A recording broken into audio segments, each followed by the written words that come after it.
Major funding for Tupperware provided by the National Endowment for the Humanities. Additional funding provided by the Massachusetts Foundation for the Humanities.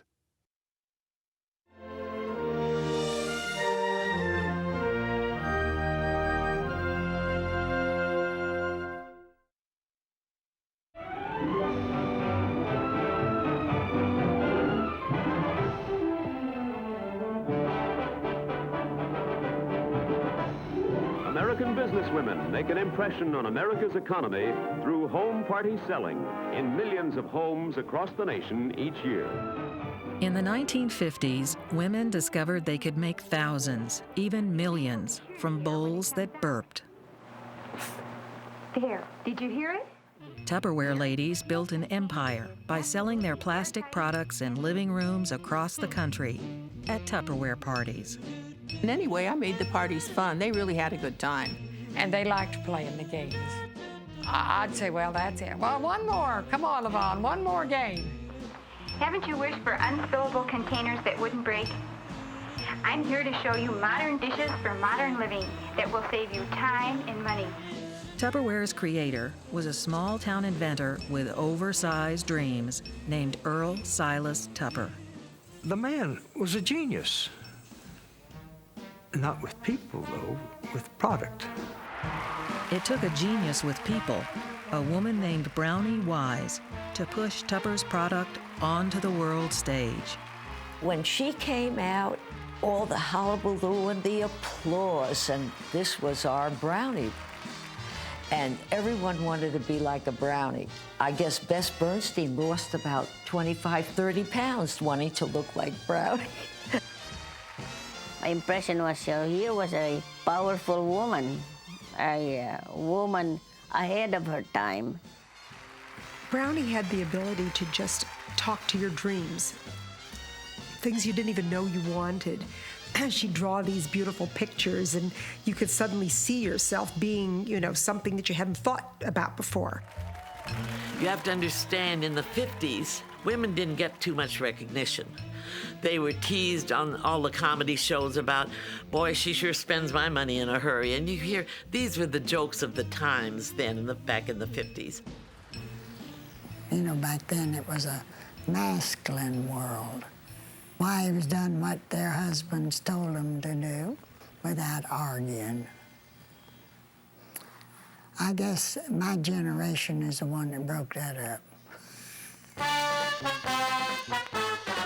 I've got that Tupper feeling up in my head, deep in my heart, down in my toes. I've got that Tupper feeling all over me to stay.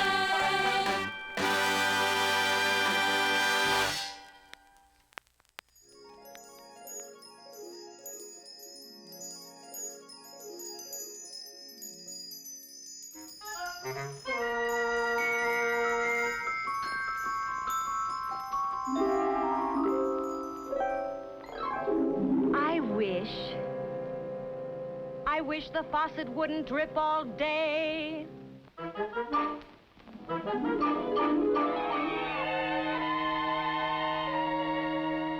I wish that refrigerator door would close and stay closed. Well, I frankly think that everybody believed a woman's place was in the home and in the kitchen and in the bedroom, and that was it. I think that a lot of men did not want their wives to go out and earn money. A brand new sink, a built-in oven, a new refrigerator and a phone, a kitchen phone, a bright red phone. I gotta go, goodbye, goodbye, goodbye. I'll call you later. Women were celebrated for working in defense factories during World War II. But after the war, they got a clear message. Go back to the kitchen. I got divorced after the war was over, yes. And it was tough. And I knew I had to make money. I came from a very poor family. I mean, very poor. They were farmers, and not good ones at that, I guess. And I would hate to think that my life would have been like that forever. America had survived the Depression and World War II, and the country was booming. Women who'd done without now wanted a piece of the pie. Tupperware's burping bowls provided just the chance they needed. I was looking for something to do to earn some money because on a farm, I wanted this blonde coffee table, and that is just not on the list. So I went to that party, and she said, I made $10 here today. There wasn't anything that I could have done and worked all day at that time in the Panhandle and have made $10. So I was thinking, gosh, if I could just make $5, 10 parties down the road, I could have that blonde coffee table. So there I went home with my kit, and Mother said, now, Vonnie, you can do that. Bob said, it won't amount to nothing. You'll hold a few parties, and we'll have all this junk on hand. And he didn't know at that time that I was having to pay for that junk.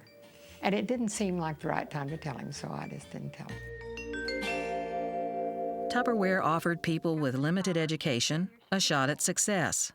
The training was on the job. We were in the bedroom, so I said, Frank. That was our only private room because we lived in a house with everybody. We didn't have our own place yet. I'm going to sit on the bed. You're going to set the kid up on the dresser. Then you'll stand in front of this mirror and you'll start your spiel. He says, okay. So we set it up. Now I sit on the bed and I'm really going to listen to this. So Frank gets up and he says, good evening, ladies. And I burst out laughing. Tupperware was designed with an accent on beauty for people of fine taste. And with an accent My first party was my next door neighbor. And I must have started setting up the display about 1 o'clock in the afternoon for a 7 o'clock party. I was a nervous wreck. Most Tupperware dealers had never imagined themselves as businesswomen. But Brownie Wise encouraged them to remake themselves, much as she'd remade herself years before.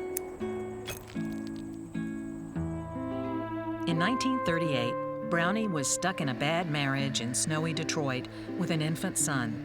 She was 24 years old. My mother didn't talk much about her childhood. It may have been because she was too poor or too backward or didn't have enough education. She'd grown up in rural Georgia, the product of a broken marriage. Her mother traveled as a union organizer and left her for years at a time with her cousins. She never thought that, Brownie never thought that Georgia was a place to brag about being from. Brownie married a Ford Motor Company employee and moved north. My parents were divorced when I was 3 years old. My mother took night courses and worked as a secretary. She could type a mile a minute. We did scrape by. Brownie's life turned around one day in 1947. Someone knocked on our door selling Stanley Home products, and my mother said she could do a better demonstration than that woman did on her. Stanley Home Products was part of a long tradition of men selling products door to door, demonstrating brushes, vacuums, pots, and pans. But Stanley added something new. I've heard a little about this kind of party, but I've often wondered how it works. Well, here's the idea. All you have to do is invite about 12 or 15 of your friends to drop over some afternoon or evening for a party, and I'll help you put it on. Tell them we'll have lots of fun. And then I suppose you take orders from the guests? Yes, but no high-pressure selling. None of your friends will be embarrassed into buying. Home party selling appealed to women. It was a job that took advantage of their networks of friends and relatives. Brownie Wise was a star in Stanley and soon became a manager, motivating others. Hi, gang. Florence Sawicki has set a new record for the time it takes to build success in Stanley. And what Florence Sawicki is doing, you can do too. Be wise, Stanley eyes. Another star Stanley dealer in the Detroit area was 16-year-old Gary Mcdonald. Most of the people in Stanley, of course, were in their 20s or 30s or 40s, so I think I was probably the only teenager in our part of the country, at least. It was Gary Mcdonald who brought Tupperware and Brownie Wise together. Well, my first exposure to Tupperware was when I saw it in the J.L. Hudson department store. And I said, wow, that is a product which must be demonstrated. Gary and Brownie left Stanley and started their own Tupperware home party business. To Mary Caranda for the juicy hostess party she nabbed last week. That was wonderful, Mary. Good luck to you, one and all, though confidentially, kids, luck has very little to do with it. We got calls from Mr. Tupper's sales manager who said, just what in the hell are you people doing to sell the amount of Tupperware you're selling? This was a lucky turn in the life of Earl Silas Tupper. He'd grown up dirt poor in central Massachusetts. He barely graduated from high school, but was obsessed with becoming a millionaire, convinced he could be the next Edison or Ford. A tree surgeon by day, at night he filled notebooks with his inventions.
He got his hands on some pure polyethylene pellets, a recently invented wartime plastic.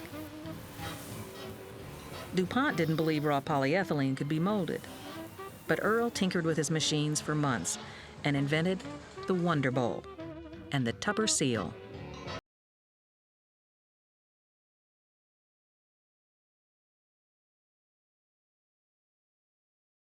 The story of how he got the idea of using the seal. He says, I could make a seal that would fit it exactly and would be watertight and airtight. Even though it's actually, I got the idea from a paint can.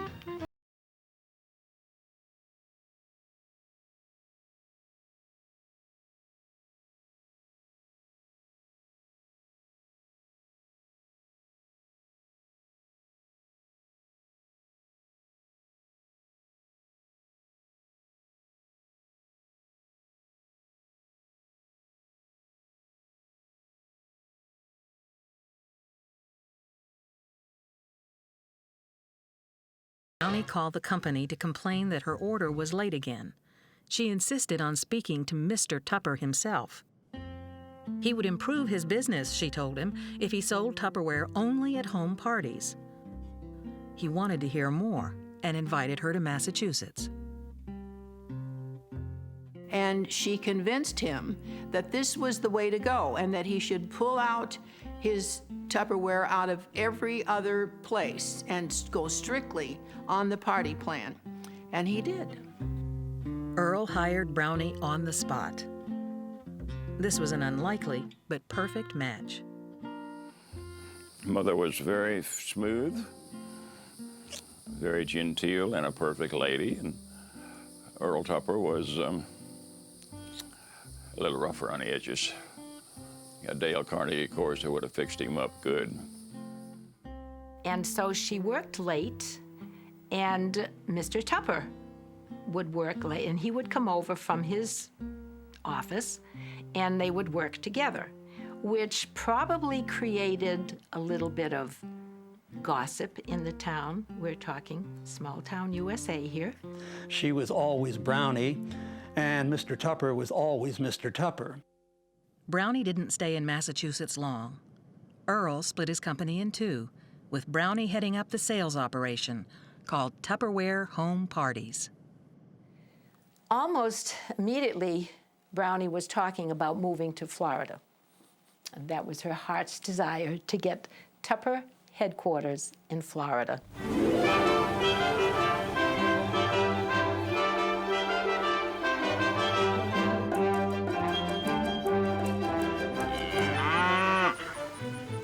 Earl Tupper bought 1,000 acres of cow pasture and swamp in Kissimmee, Florida, and Brownie transformed it into a fantasy landscape. When you first drive up, you're going, oh my gosh. The beautiful lake out in front.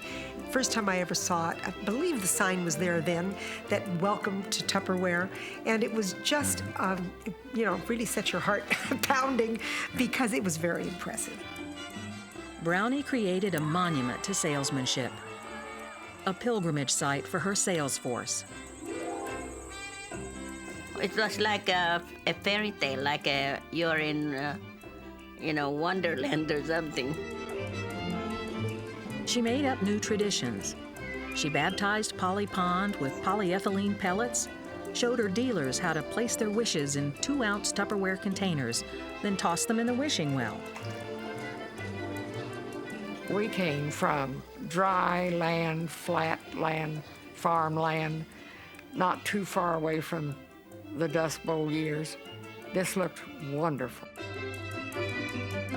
Brownie's staff meetings were brainstorming sessions. Everyone contributed, and Brownie presided from her peacock chair. Rah-rah was Florida. This is motivation time. Rah-rah, let's really get up there. Let's think of the next promotion. Rise and shine, Rudy Toot Toot, who are you going to recruit? All of this stuff, they were the razzmatazz.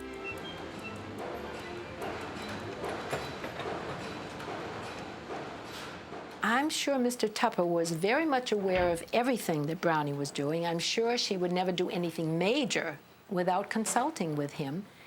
And, with all these business meetings and conferences and so on, he had to have been aware of what she was doing, and he approved. I'm sure he did.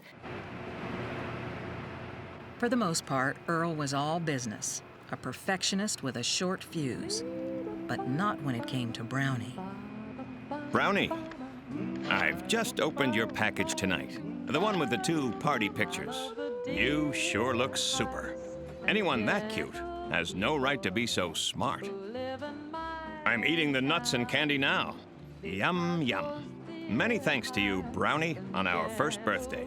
For the happiest hours this business has known. Sincerely, Earl S. Tupper. We get lots of wonderful letters from consumers. Anyone who can create a product outstanding enough to consistently draw forth that sort of unsolicited praise and enthusiasm should be very proud of himself.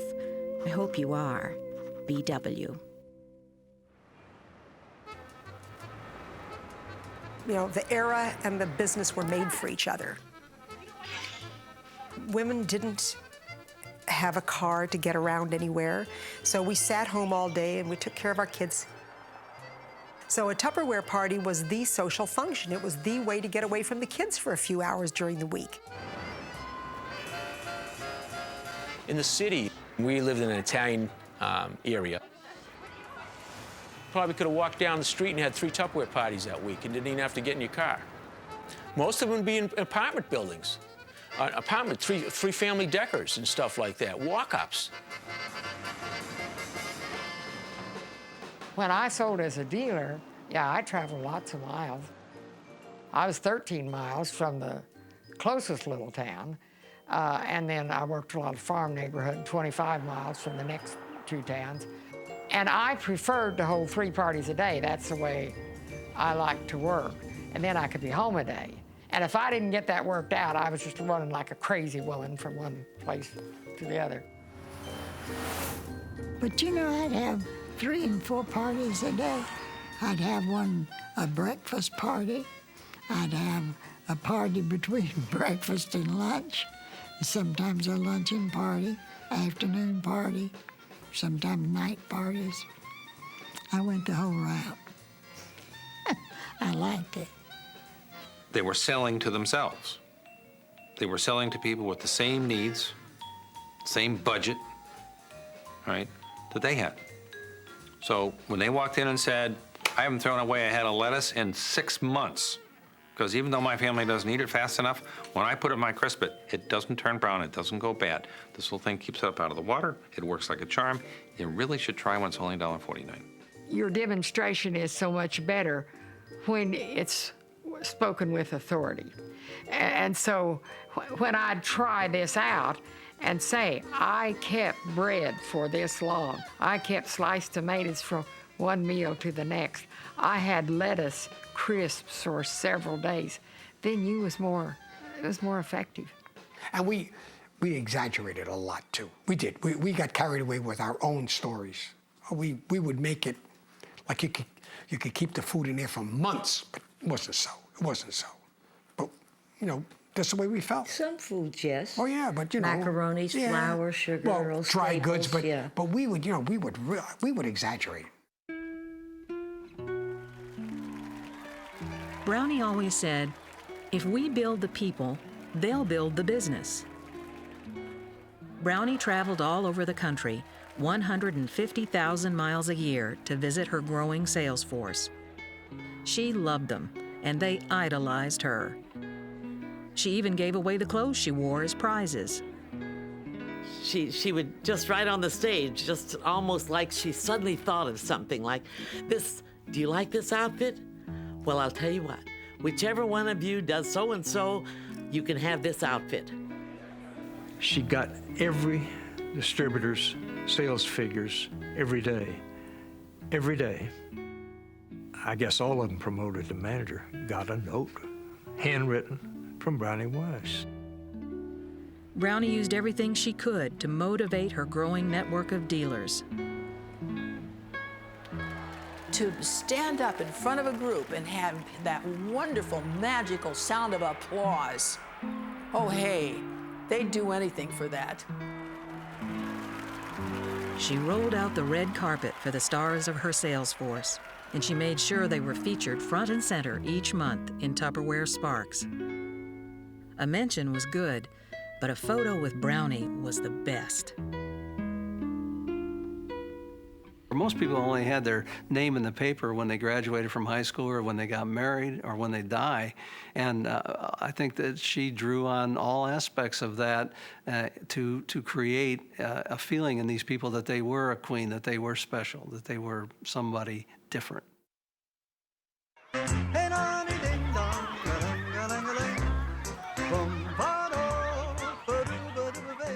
Brownie sent a small army of Tupperware ladies out across the country, recruiting more dealers. At a party, I'd see a lady who seemed to be very enthusiastic. She seemed to like people. She was a bubbly type of person. And I would say to her, you know, I don't know if you've ever thought about doing any work outside your home, but you would be a terrific Tupperware lady. When we were recruiting people, we tried to fill a need for something that they wanted, like I want new carpet or I want a new refrigerator, and then we would map out for them how many parties they would have to hold in order to get whatever it was that they wanted. And after the party's over, I'll take a little extra time with you, and I'll show you exactly what I sold. I will show you exactly what the Tupperware cost me, what the hostess gift cost, and you will see, when I have it all on a piece of paper, exactly how much money you would have made if you had done what you saw me do. The type of lady that decides to sell Tupperware, I do not think there's a set type, not by age or race or anything. I think it depends on who introduces them to it. I had a tendency to recruit, when I first started, more young people because I was young and I had children. So I think you recruit someone like yourself. Hello, this is Brownie. will you do yourself and someone else a big favor? Take a little extra time this week and call back on some of the people that you've talked to about being a Tupperware dealer. She would say, now, how many dealers have you recruited in a month, Mary? Perhaps there is someone in your own family or a very close neighbor who needs the money that Tupperware can supply. Sometimes we overlook the prospects closest to home, you know. She says, wouldn't it be wonderful? She squeezed your hand and said, if it would be 8 or 10, would that be nice? Oh, and when I come up to your rally or whatever, I want you to tell me you did it. So I ran home. You did it. And I did it. When I first started, and my husband was so against it, he belonged to the Lions Club. And they had a wives' evening or something anyway. He said, now, whatever you do, you better not be talking about Tupperware when you go there. And I said, okay. So I filled some little 2-ounce midgets with water, colored water, took them with me, put them in my purse, and I accidentally turned my purse over and they rolled out. Everybody won't know what it was. So that was my chance, and I dated parties. I had to talk to the husband at some length to persuade him to let her come in just part-time to make a little extra money. And I used to say, you know, you bring in the bread, you're the breadwinner, but she can bring in a little cake. Earl Tupper personally designed every new piece of Tupperware and sent prototypes to Florida. As Mr. Tupper would design a product, he would send it to me, and it was sent to me, personal, to Elsie Mortland, to be opened by Elsie Mortland only. He really kind of treasured the secrecy of what he was doing and how he was doing it. Earl felt his product should be able to sell itself, but the marketing experts were telling him something different. When he hired a fancy Madison Avenue firm to promote his growing company, they told him, you've got 3 things going for you: a good marketing plan, a great product, but what's really unique is having a charismatic female executive. You should run with that. Earl resisted putting Brownie above his product. Earl Tupper was not too sure in the beginning, but by the time Reuter and Finn got through all of the potential of Brownie being the peg for the stories, he was buying into that. And so we made Brownie the queen of the universe, and indeed, as far as our people were concerned, she was. In 1954, Brownie brought the Tupperware dealers and managers to headquarters for the first Tupperware Jubilee, a 4-day extravaganza designed to build the loyalty of the Tupperware ladies. I hadn't realized there were so many people in the Tupperware family, and to think there are more than 10,000 others who could not be here. It's just like a family reunion, and with so many brothers and sisters. The staff decided Jubilee should have a theme. The first was the gold rush. 600 shovels on an acre of ground. And do we have fun? Watches, diamond rings, mink coats, television sets. We really strike gold. I was so excited. I got on that shovel and I dug up that dirt and I hit a box and I pulled the box out of the ground, opened it up, and it was a double boiler, an Echo cookware. And I still have that from all those years. I just saved that little double boiler with a cover. I thought it was wonderful. Even though Tupperware was still a small company, its publicity efforts began to pay off. Those photographers, they're from Life magazine and Business Week. We had the people down from Business Week thinking, well, you know, we're going to get maybe a column or a column and a half in Business Week because this is sort of unusual. And we wound up with the cover. For the first time in the magazine's history, a woman on the cover, and naming her Businesswoman of the Year. Well, we were kind of happy. It was working, even better than they had hoped. The product, the plan, and the person. Brownie had turned the stereotype of the suede-shoed, door-to-door salesman into a woman, in heels no less. Our managers, when they got promoted, they were told that they were to wear a hat and wear gloves when they went recruiting, on their recruiting calls, and heels, yes, and hose, because some of them were running around without hose on. It was a very privileged job, and selling had been denoted back in the 50s and 60s like a hustle. And Tupperware moved us up to being a lady.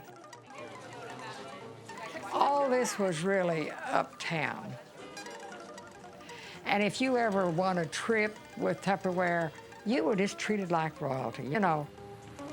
I'm sitting on top of the world. Women who'd worked in factories were now Tupperware ladies, dressed in white gloves and hats.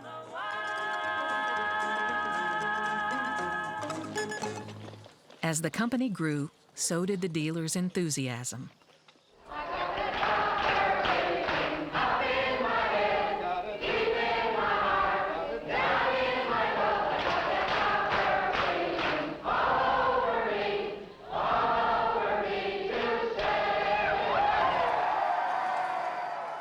Jubilees got more elaborate, and Brownie and her staff borrowed without apology from TV game shows. Would you like to be queen for a day?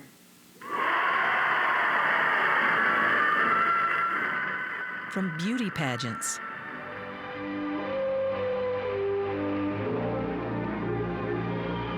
the movies,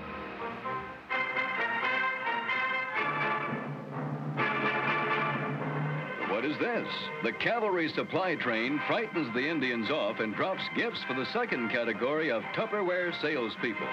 children's fairy tales, Trumpets herald the college captains as they charm a giant cobra into a hypnotic state, removing another obstacle to the city of riches.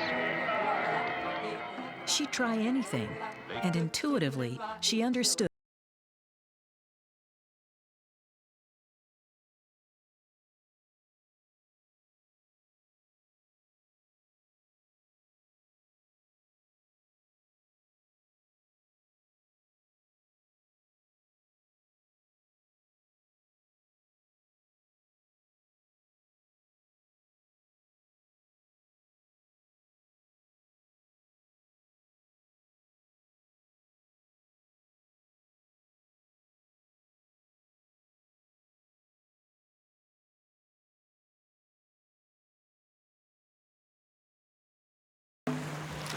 Earl Tupper never showed up at a Jubilee. He did not want to be in the limelight. He was invited, but no.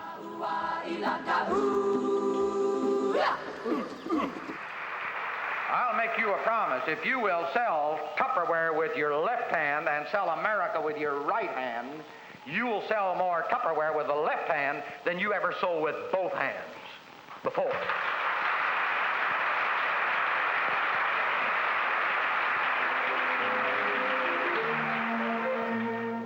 Business sessions such as these occupied more than 65% of Jubileers' time. They actually had homework that they had to do, and there were tests that they took. And at the end of every Jubilee, there was a graduation. Here you've got women that are in their 40s, never graduated high school, coming across this stage. It must seem kind of corny, but I can tell you, we were very proud to walk across that stage. And I remember the year that I was at a seminar and I was valedictorian, and I had to leave the last line off my speech. I was about to cry. It was very important. And it was to everybody. I get choked up. But that's just the way it was. And it's meant an awful lot to thousands and thousands of women who were able to go out and make a good living for themselves and their family that never dreamed that it would turn out that way. The most successful Tupperware ladies were moving up the ranks. In 1951, there were only 8 distributors.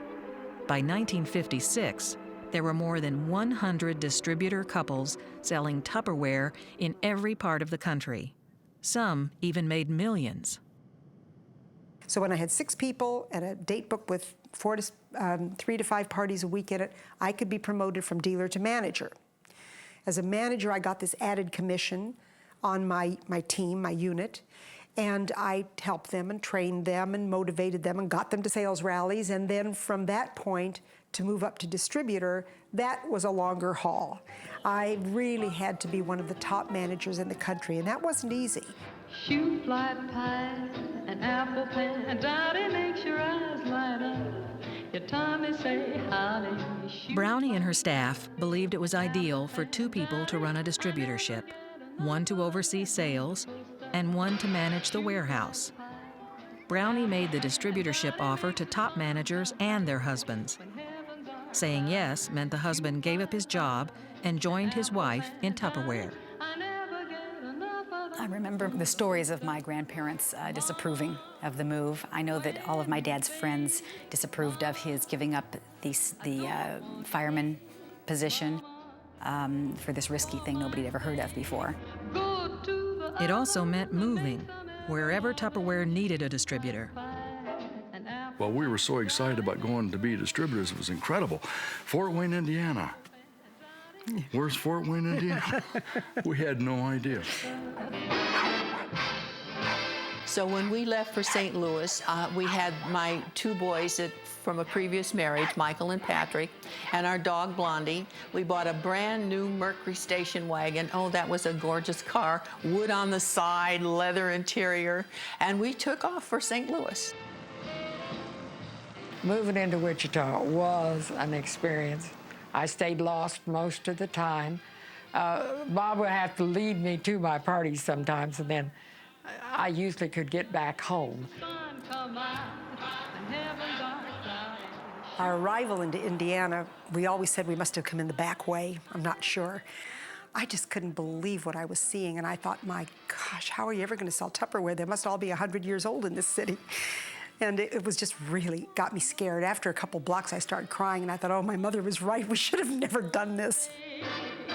Go to the oven and make some ever-loving shoe fly pie, an apple pan, Dottie makes Brownie understood the problems these young distributor couples faced. shoe fly pie, an apple pan. Success rarely comes overnight. This is when the husband begins to think back to the time when he had that steady job, and her tension increases. And we were all willing to move thousands of miles. Our husbands quit their jobs. We just went out on a wing and a prayer.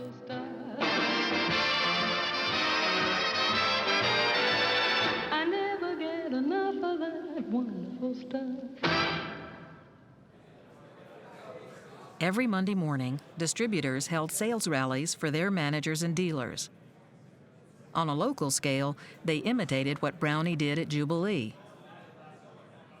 We gave all different hints and helps, how to speak on the phone, how to talk to people on the street, how to knock at a door. And all these hints were incorporated at your sales rally, and they were looking for knowledge. How do I get better? How could I sell more? How do I say it to sound better? At our rallies, my father would always dress up as the Tupperware lady. And it was this kind of yellow gingham dress with a pinafore and a wig with pigtails. My bones denounce the buckboard bounce and the cactus hurts my toes. Let's vamoose where gas. And I don't know, part of maybe it's some dark thing about how people like to see men dressed up as girls. I don't know, it runs through Tupperware. And the whole idea of the Tupperware lady was handed down to my generation, and my husband picked up that role and did that for a while. And his outfit, he had one Carmen Miranda outfit with great big colored bulbous earrings and these big beads and thongs with butterflies on them. And oh, his outfits were outlandish, just outlandish. And fun. Buttons and It was fun. I mean, it just seemed, I was glad that none of my college friends could see me doing this, but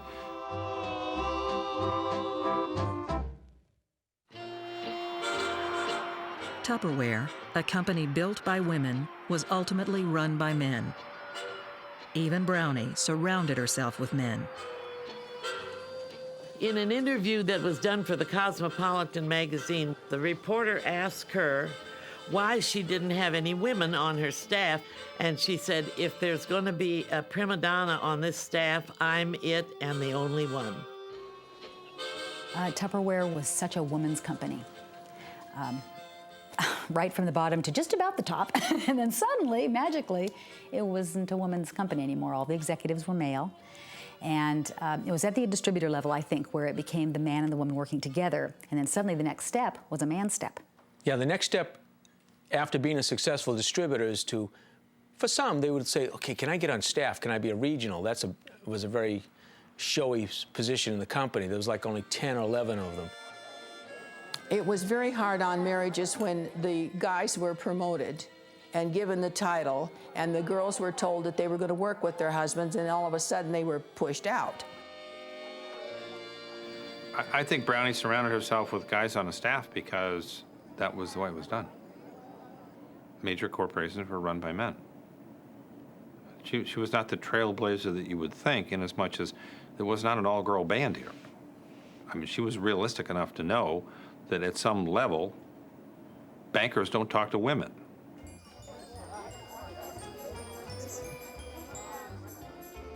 Brownie lived in the spotlight. Brownie Wise became Tupperware, and Tupperware became Brownie Wise. They were almost synonymous. They say you should never believe your own press notices. Well, she began to believe hers. And it made her feel that she was irreplaceable. Being in the spotlight full time began to take its toll on Brownie. The company's success put more demands on her. The growing number of salespeople all wanted her attention. She was pulled in different directions, and she was exhausted. Yes, I remember she went to the Mayo Clinic, and she was very disappointed that they couldn't find anything wrong with her.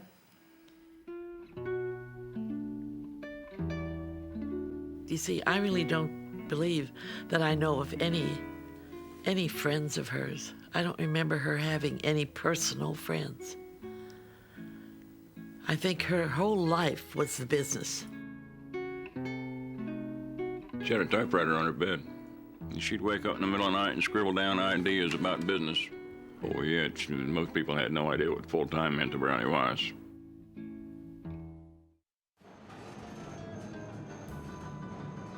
In 1957, Brownie's dealer force was so successful, they were selling more than Earl's factories could produce. When Brownie demanded that Earl keep up, he was more than a little annoyed. Small disagreements between them escalated quickly. Dear Mrs. Wise, sales management means sales management, and not just sales. The manufacturer isn't in the business for the benefit of the sales department. Very truly yours, Earl S. Tupper, President. Your comment that the sales were wild, uncontrolled consumer demand seemed inappropriate. Most manufacturers would welcome wild consumer demand.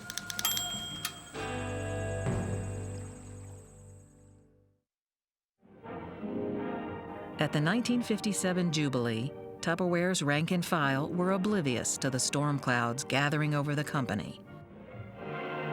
Yes, this is Jubilee 1957, the Tupperware Homecoming Jubilee, called by many the most unusual sales convention in the world. Dear Brownie, I believe a lot of our problems could be solved if you would just keep me informed. You don't have any business secrets from me. Have you ever seen $1 million worth of sales know-how? Here it is, Brownie Wise with some of the nation's foremost sales authorities. Don't you realize that I would do nothing but write letters and memos if I had to put everything into writing? It used to be when I had something to discuss with you, I could pick up the telephone. I can't do that anymore, apparently. You have not chosen to talk to me. One of the speakers is Paul McAdam, who uses Brownie's book, Best Wishes, as part of his talk. Earl was annoyed that Brownie hadn't asked his permission to give out copies of her book, a collection of her motivational talks. Did you have in mind that I was planning to get rich on this book? If so, and it sounds that way, I'm surprised at you. Yes, I bought 6,000 books for THP without any okay. I also built the pavilion, designed and contracted for the lakes and the garden wall, etc., without any okay. Let's see some okays I got on other projects, shall we? Tupperware projected its sales would reach $100 million. Several bigger businesses approached Earl, wanting to buy the company, which he owned outright. He considered cashing out. He wanted to sell the company. And he felt he couldn't sell it with a woman the head of it, and certainly a woman with such great power over the whole system, over the whole organization. After almost 7 years together, the relationship between Earl and Brownie neared the breaking point.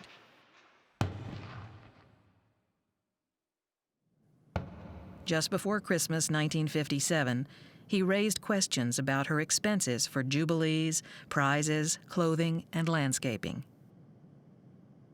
I think she made a mistake in her figures that last year, and this was one of the things. She would not take her books up to Rhode Island.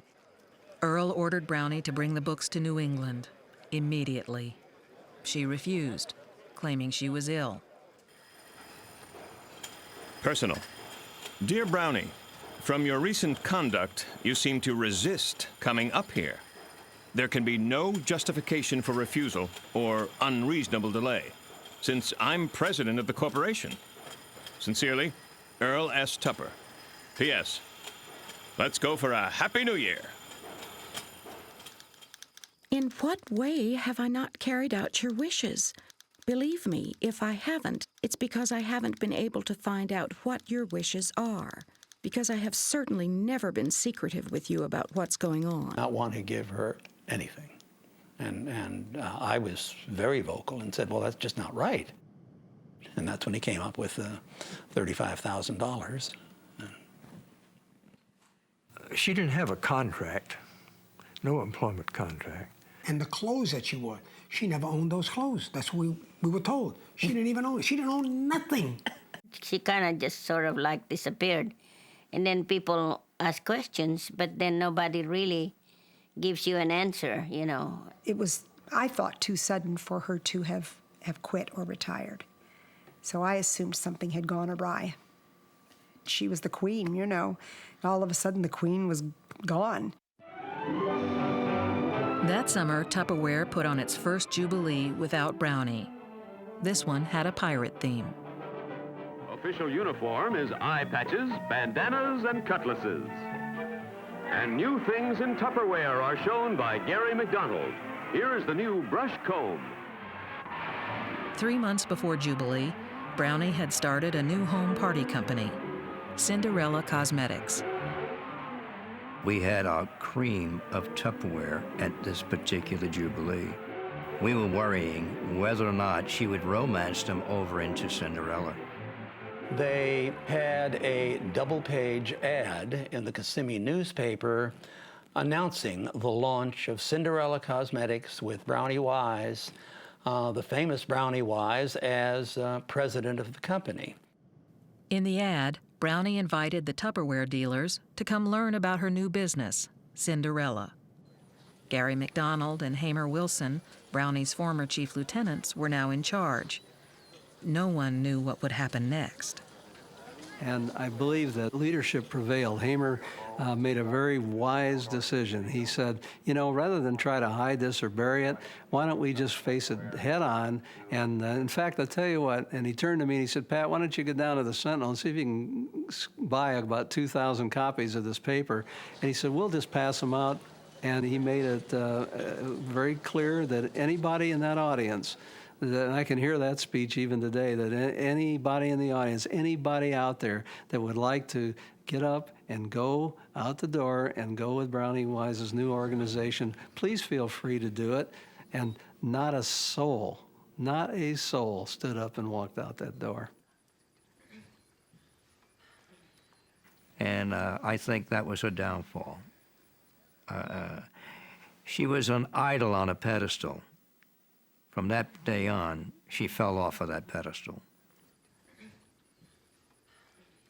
I think they were smart enough to know that Tupperware was where their bread and butter was. And I think at that time, Tupperware was doing so well that you didn't really want to rock the boat. I said, Brownie, I don't think I could do it because I wouldn't have the belief or the feeling for these products that I have for Tupperware. I said, as far as I'm concerned, I'm stuck with Tupperware. Well, she says, well, I'm sorry then, that means that our relationship has ended. I said, well, I'm sorry too. Brownie lost more than her job. She also lost her sales force, the people who adored her. The Tupperware ladies Brownie had trained were able to carry on without her. And of course I inquired about Brownie. I expected to see at least pictures of her around, but no one seemed to know who Brownie was or the fact that she might have been important. They appeared to have erased her right out of their files. At the time, she was really purged from the company. So all the photographs of Brownie, anything to do with Jubilees, anything that she was in, certainly anything to do with Brownie Wise was totally removed from the offices. Well, I think that they didn't want the legend of Brownie Wise to continue. The staff even dug a pit behind headquarters, where they buried the remaining 600 copies of Brownie's book, Best Wishes. In 1958, less than a year after firing Brownie, Earl Tupper sold his company to Justin Dart of Rexall Chemicals for $16 million. Earl divorced his wife, gave up his U.S. citizenship, and bought himself an island in Central America. Brownie never talked about Tupperware. She didn't even seem to want it around. She didn't use any of the pieces that I thought would be very useful for her or anything. I think leaving Tupperware the way that she did had an effect on her life. It caused her to more or less withdraw. Now let's go to a little town in New Jersey where things are really popping. Yes, there's a party going on at Mrs. Betty Martin's house. It's a Tupperware party, and it's really fun. As Earl and Brownie retired from the world, the Tupperware ladies took Tupperware across the globe, hosting parties in Europe, South America, Asia, and Africa. Tupperware became the biggest and most successful international party plan company of its time. Earl Tupper died in 1983. The patent on his burping seal expired the next year, and his design idea was widely copied. Brownie lived modestly and died in 1992, just a few miles from Tupperware headquarters. The marketing techniques Brownie perfected were copied by every successful home party company. I think a lot of what Tupperware was about for me is enjoying and participating in the success of women. I love the dear hearts and gentle people who live in my hometown. I was the one that was able to help my mother when she didn't have any more money. I was the one that was able to do things for my sisters that they couldn't afford to do. They read the good book If you are traveling through the country at that time and your car broke down, don't call a garage. Look under the yellow pages for Tupperware.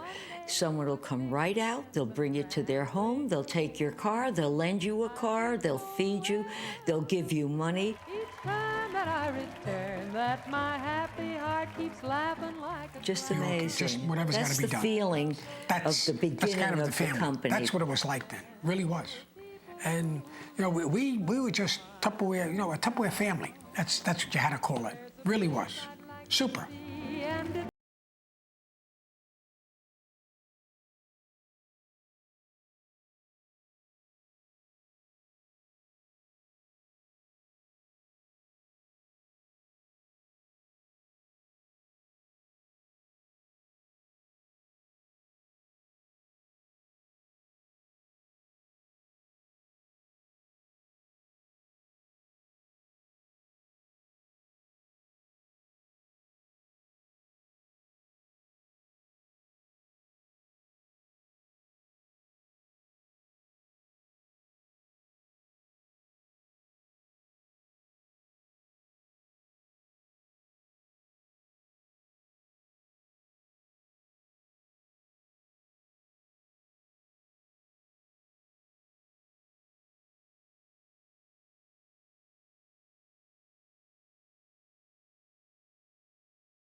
I've got that Tupper feeling up in my head, up in my head, up in my head. I've got the Tupper feeling up in my head to stay.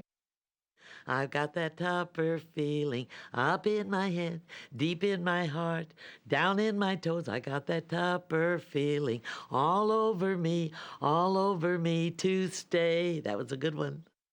I've got that Tupper feeling up in my head. I've got it up in my head. I've got it up in my head. I got the Tupper feeling up in my head. I got it up in my head to stay.